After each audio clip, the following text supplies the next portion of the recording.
Inaanyahan ko na tumayo para sa ating panalangin.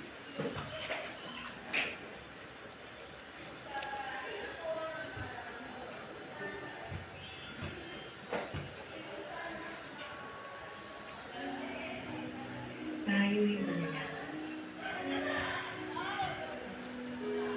Amen! Bago kayo umupo, ay may hinanda si Teacher Marian na isang pangkasigla. Handa na ba kayo? Opo! Guro!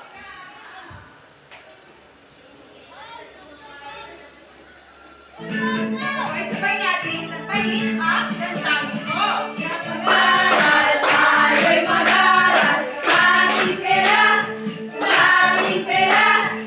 Isa, lima, sampo, mga barya, mga barya. Tayo'y mag-aral, sa ating pera, sa ating pera. 20, 25, 20, 25, mga barya, mga barya. Tayo'y mag-aral. Ngayon, ay pwede na kayo umupo. Mga bata, sa tingin niyo ba sa inyong bahay, ay meron ba kayong mga pamantayan sa inyong bahay? Opo! Pag meron ba nagsasalita sa harapan, ano ba ang gagawin? Beles? Makinig po, guro! Pag meron ba may pinakailangan na tulong, ano ba ang gagawin? Flexing?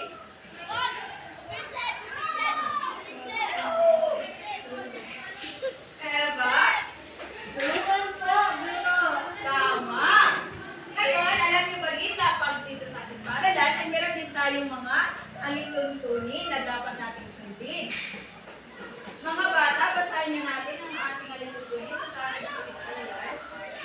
Mga alituntunin. Bigyan galang ang guro at kaklase. Alagaan ang mga gamit sa silid-aralan. Disiplina sa sarili. Yamang oras ay pahalagahan.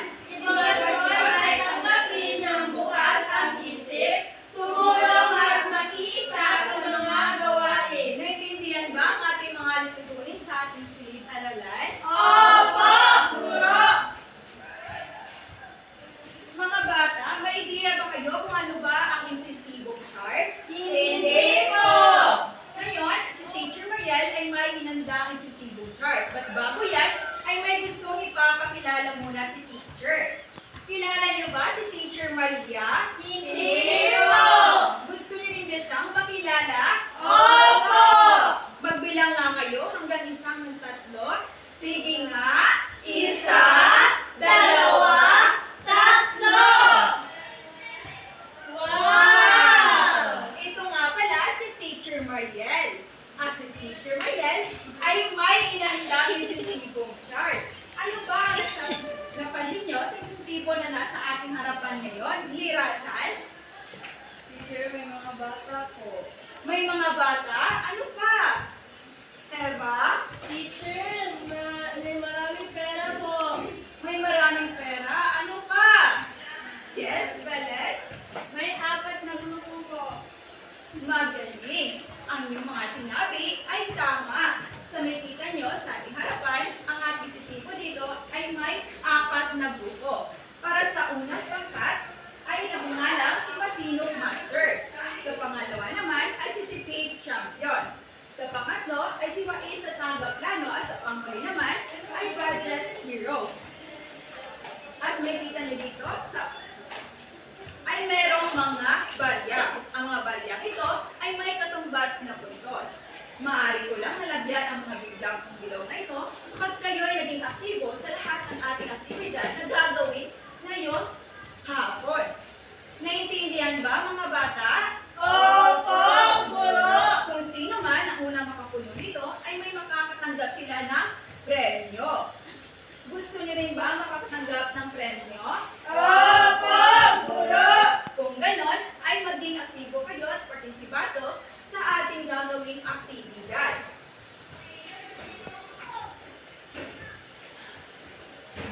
Bago yan, maaari ko bang malaman kung sinong lumiban sa ating klase ngayon?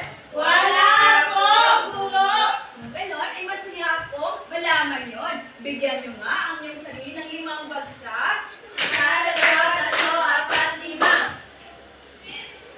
Ngayon, sino naman ang makapagsabi kung ano ang kinalaki natin noong nakaraan? Beles? Ang pinalakad natin nakaraan ay patungkol sa sani at bunga. Sani at bunga? Meron ba kayong mga idea kung ano ba ang sani at bunga? Lirasan? Ang sani po ay epekto at ang bunga naman ay resulta. Tama ba ang kanyang sinabi? Opo! Sige nga, magbigay nga kayo ng halimbawa ng isang sani at isang bunga. Egot? Nag-aaral ako kagabi kaya ang bunga ay natakal sa akin. Mahusay! Dahil upang nyo naintindihan ang ating nakaraang paksa, ay dadako na tayo sa ating panibagong paksa. But bago yan, ay magkakaroon muna tayo ng aktibidad. Handa na ba kayo? Mahusay! Dahil upang nyo naintindihan ang ating nakaraang paksa, ay dadako muna tayo sa ating panibagong paksa. But bago yan, ay magkakaroon muna tayo ng isang aktibidad. Handa na ba kayo? Opo, guro! Ngayon, ano ba ang gusto niyong bilhin sa bawat chichirya na sa ating harapan ngayon? Mobile teacher. Isang kaon? Movie po teacher. Movie? Ang pagkain o tirahan at damit ay tinuturing ng mga kaunayang pangangailangan ng pamilya. Ito ba isang ayon or di isang ayon? Tama lang. Tama? Tama ba? Sa tingin niyo ba ay tama niyo mga sagot? Opo! Tingnan nga natin. Tama! Tama nga yung mga sagot. Ano ba ang gusto niyong bilhin?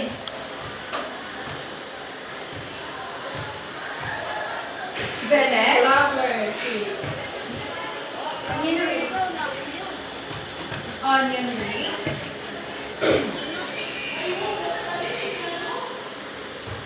Ang pagbabudget ay hindi kailangan kung ang pamilya ay may maraming pera. Ito ba isang ayon or di isang ayon? Mali.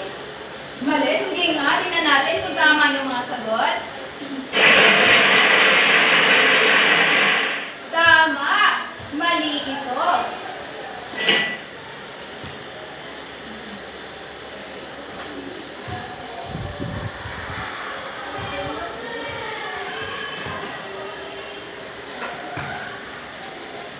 Sa tingin nyo, sa ating ginawang aktibidad, ano ba ang ating pamagat ng ating paksa ngayon?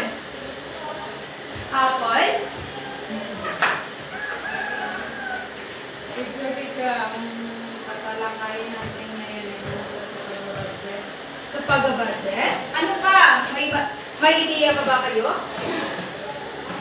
Glexin? tatalakayin po natin yung tungkol po sa pangangailangan na pamilya. Pangangailangan ng pamilya? Pwede. Ang ating tatalakayin ngayon ay patungkol sa mga pangangailangan ng pamilya sa pagbuo ng budget. Para maging gabayan kayo sa ating paksa ngayon, ay may hinanda si Teacher Marian na ilihim upang kayo ay gabayin. Makibasa nga ito ng sabay-sabay. Layunin! Pagkatapos ng 45 minuto ng aralin, ang mag-aaral ng isang ay inaasahang matutukoy ang bahagi ng pagbabudget at makikilala ang nagkakaiba ng pangangailangan at gustuhan. Magpapahalagahan ng kahalagahan ng responsableng paggamit ng pera at pagtutulungan sa pagbuo ng plano at maaaring buuan ng simpleng budget plan at maglista ng paraan para makatipid.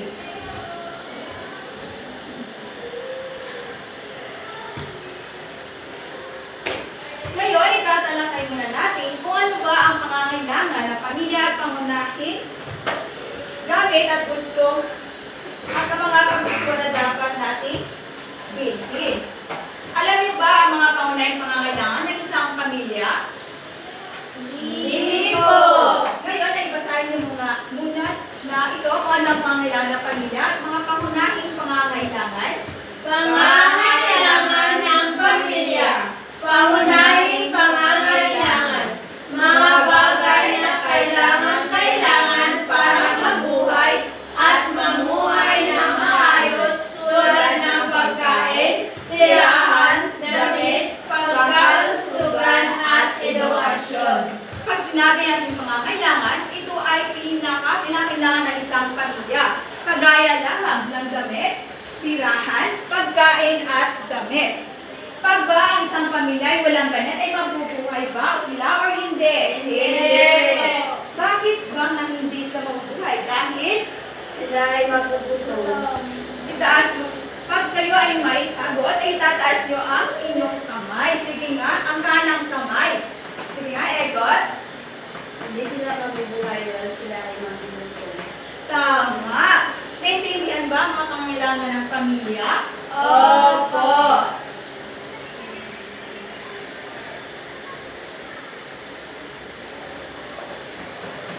Para sa ulang pangkat, dahil nakasagot si Egot, ay bibigyan ko ng 5 puntos. Ngayon, itatalakay muna natin ang mga karagdagang pangangailangan o kagustuhan. Mga bata, basahin nyo nga ito na sabay-sabay. Mga bagay na hindi kailangan ngunit nagpapagaan o nagpapasaya sa buhay ng pamilya tulad ng libangan, mga gamit sa bahay at paglalakbay. Pag sinabi natin karagdagang pangangailangan o kagustuhan, ito ay mga kagustuhan na gusto nating bilhin. Na kung saan ay kagaya lamang ng iPhone, cellphone ng ibaga, o bags, notebooks, at marami pang iba. Ngayon, itatalakay na natin ang kasunod, ang pagbuo ng budget. Basahin niya ito na ito na sabay-sabay. Pagbibilang ng budget. Pagkakilala sa kita. Pagbibilangan at pag-alam ng lahat ng pera pumapasok sa pamilya. Ang pagbuo ng budget ay napakahalaga. Kagaya lamang ng tubig. Kailangan mong i-budget ito. Kagaya lamang, pag meron kayong sweldo na 20,000 pesos, ay maglaan ka ng lista. Kagaya lamang ng bigas, laan mo ito ng 5,000 at ang kuryente naman ay 5,000.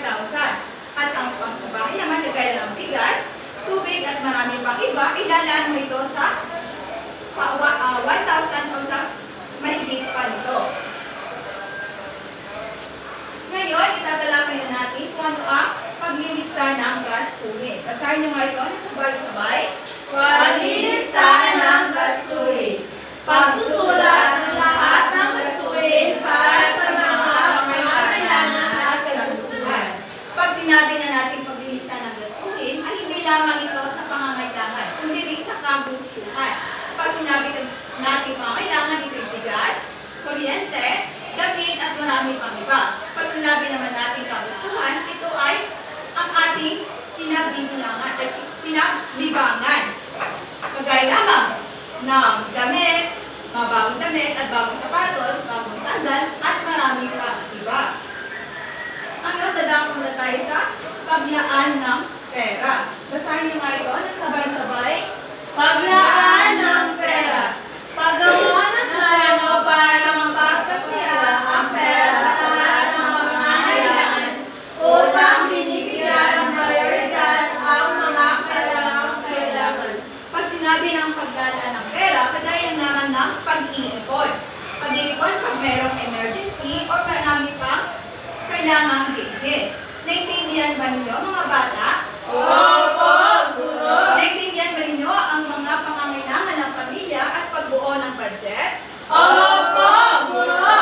Pag meron ka bang pera, ay dapat mo bang gastuin ito or iipon na lang? Ipon mo. Bakit kailangan natin iipon yun? Para emergency fund po. nga, Lirasan?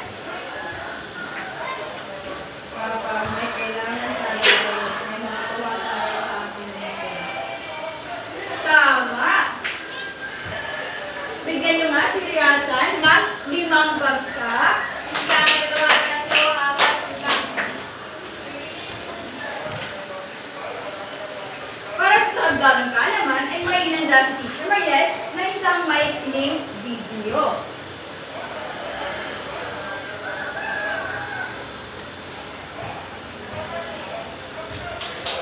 Nakaka-stress kapag napapagastos ka ng higit sa inaasahan. Lalo na nga kung ikaw ay may sinusunod na budget. Ang pagkakaroon ng matalinong spending habit ang isa sa mga paraan paano maiiwasan ang mga ganitong pagkakataon. Kaya naman sa video natin ngayon ay ibabahagi ko sa inyo ang 10 epektibong paraan para maiwasan ang paggastos ng sobra at magkaroon ng disiplina sa paghawak ng pera. Pero bago ko simulan, kung bago ka pa lang sa ating channel, welcome to Philippine Success, kung saan nag-share tayo ng mga tips and tricks paano umisenso sa buhay. Please subscribe with notifications on para wala kang ma-miss out sa mga bago nating uploads. Now kung ready ka na, let's get started. Number 1, gumawa ng realistic na budget. Sa pag-budget, mahalagang pinakonsider ng lahat ng bagay. Makatotohanan na achievable dapat ito. Hindi mo pwedeng sabihin na ang budget mo lamang sa pagkain sa loob ng 1 linggo ay 1,000 piso kung 6 kayo kakain. Magplano ng mga kainin sa araw-araw at maglaan ng budget base dito. Isulat lahat ng mga sangkap, gaano karami, magkano per kilo sa palengke, at magkano maging pamasahe o gasolina na magagastos sa pamimili. Lahat ay isaalang-alang at gawin ito consistently. Pigilan ang sariling bumili ng mga bagay na hindi naman kailangan tulad ng biglaang milk tea or ice cream. Kung hindi, Naiintindihan ba kung ano ang nasa video na akin na? Yan ba para sa inyo? Ngayon ay magkakaroon na tayo ng aktibidad. Para sa unang grupo, at bago yan ay may hinanda si Teacher Marian na isang rubrics sa pagmamata.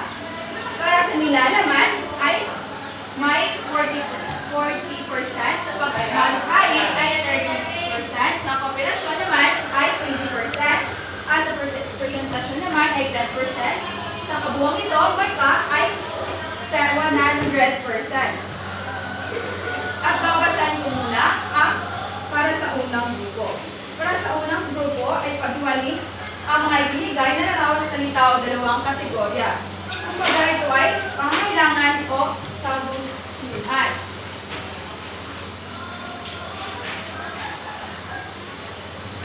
At para naman sa pangalawang pangkat, ito ay ayusin ang budget. Ang isang pamilya ay may 20 pesos na kita sa isang buwan. Hatiin ang pera sa mga gastusin tulad ng pagkain, tubig, kuryente, at pangmasahe, bawat ipon at internet. At para naman sa pang-apat na grupo, ay gagawa kayo ng isang slogan na kung saan ay patungkol sa paglalaan ng budget. At sa pangatlong pangkat naman ay pagsasadula, kung saan ay magdadagdag ng 3,000 pesos ang pamilya, pamilyang bero na maging nanay at tatay at anak. Ngayon ay bibigay mo na kayo ng 3 minuto para gawin ang inyong aktibidad.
aming gagawin ay kukunin mo ako. So, pag-iwalayin ang mga ibinigay na larawan at mga salita sa dalawang kategorya. So, ang ilagay namin sa pangangailangan ay ang tubig, pag-budget at ang gas. At sa kagustuhan naman ang isang TV, bag, healthy fries, burger, or donut. Maraming salamat para sa inyong pagkat. Ay bigyan nyo nga si Egot ng 5 bagsak. Sa, 2, 3, 4, 5. Para sa pangalawang grupo, Ayusin ang budget. Panood ang isang pamilya ay may 20 pesos na nagkita sa isang buwan. Yun ang pera sa mga extended ng pagkain, tubig at kuryente ng sa ibang pamilya. Para sa pagkain, binigyan kami ng 10K sa tubig, 2K sa kuryente, 5,000 sa mamasahe, 1,000 sa baon, 1,000 sa ipon, naman 2,000 para sa hindi naman ay 500. maraming salamat, Veles. Bigyan nyo ng very good clap si Veles. 1, 2, 3, 1, 2, 3. Very good, very good, very good. Para sa pangatlong pangkat naman, Para sa pangatlong pangkat ay magpagsasadula. Paano to? May dagdag na 3,000 ang pamilya pumili ng miyembro para may hinanay, tatay at anak. Pagkita mag-uusap sila para bilhin kung saan gagamitin ang pera. Pagkita rin ang pagkakaisa sila at gumawa ng mabuting desisyon. Ang 1K ay para sa kuryente, ang 500 ay para sa tubig at ang 1,500 ay para sa ipon. maraming salamat. Bigyan nyo nga si Eva ng nice clap. N-I-C! N-I-C! Nice! Nice! Nice! Nice! Nice! Para naman sa panguling pangkat, Para sa pangkapat na pangkat, slogan. Ano to? Gumawa ng slogan ng mascot sa pagtitipid tamang pagbabayad sa pabudget. Pera ay ingatan upang merong pagpupuan. maraming salamat. Bigyan nyo nga ng wonderful clap si Lexi. 1, 2, 3! 1, 2, 3! Wonderful! Para sa unang pangkat ay bibigyan ko ng 80% at sa pangalawang pangkat naman ay 90% at sa pangatlo naman ay 95% at sa panguling naman ay 97%. So yan, ay kayo na at ay bibigyan ko ng puntos.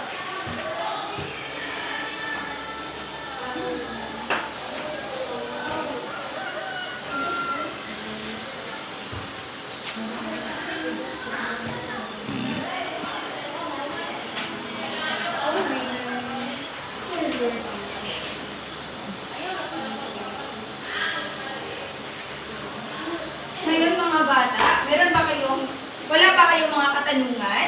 Wala po! Kung ganon, ay may tatanong si Teacher Mariel. Pag kayo ba ay may pera, ano bang gagawin nyo? Ito ba'y gagastos nyo o iipon na lang? Yes, Apple? Iipon po, teacher. Bakit naman iipon yun? Para kung may pangangailangan po Tama! Ano pa? Eva? Iipon po, teacher, para kung merong emergency, meron pong pagkuhaan na pera po. Tama! Ang inyong mga sagot ay tama. Bibigyan ko kayo ng 5 puntos.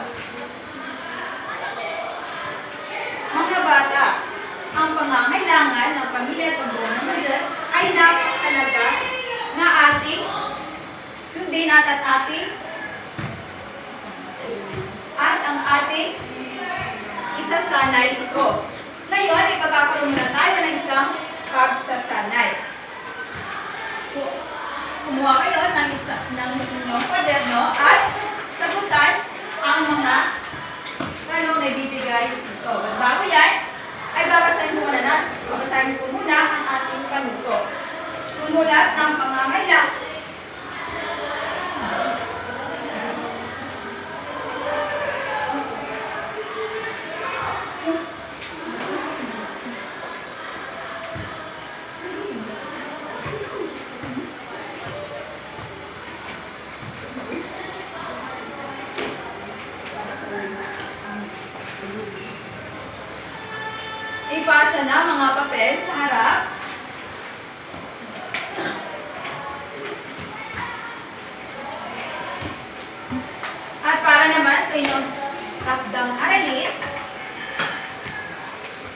ay babasahin ko ang panuto. Sumulat ng limang pangailangan at isulat ito sa isang kapat na papel o kung wala kayo sa kapat na papel ay isulat nito sa inyong kwaderno. Ngayon mga bata ay magsitayo na ang lahat para sa ating panalangin. Lexi, pwede bang pamunuhan ang